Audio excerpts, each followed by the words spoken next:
कुछ लोगों में चाइल्डहुड ट्रॉमास होते हैं, मतलब वो बहुत जल्दी सॉरी कह देते हैं किसी भी गलती पे, क्योंकि बचपन में उन्हें घर में बस पीस बनाना होता था ना, इस वजह से।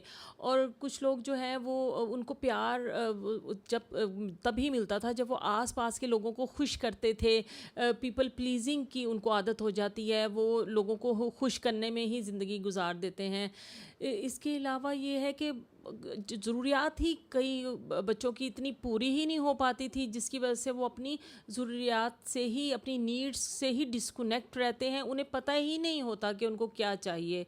और इसके अलावा कुछ लोग जो हैं वो रिजेक्शन की तरफ उनका रुझान रहता है, वो इसी उसमें होता है कि हमें रिजेक्शन ना हो जाए। वो क्या करते हैं कि कोई मैसेज है ना, उसको इतना रीड करेंगे, उसमें बॉडी लैंग्वेज, उसमें अल्फाज का चुनाव, उसमें एक एक चीज़ पे गौर करेंगे, इतना ओवर एनालिसिस कर देंगे कि कहीं ये बंदा, कोई ऐसा जेस्चर से पता चल जाए कि ये बंदा हमें छोड़ के तो नहीं जा रहा।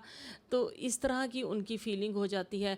और फिर बचपन में इतना अनकंडीशनल लव मिला होता है ना कि लोगों की क्या होता है, वो डेफिनेशन ही लव की ये हो जाती है, और वो क्या करते हैं कि ऐसे लोगों के पीछे ही भागते रहते हैं जो कि अनअवेलेबल होते हैं।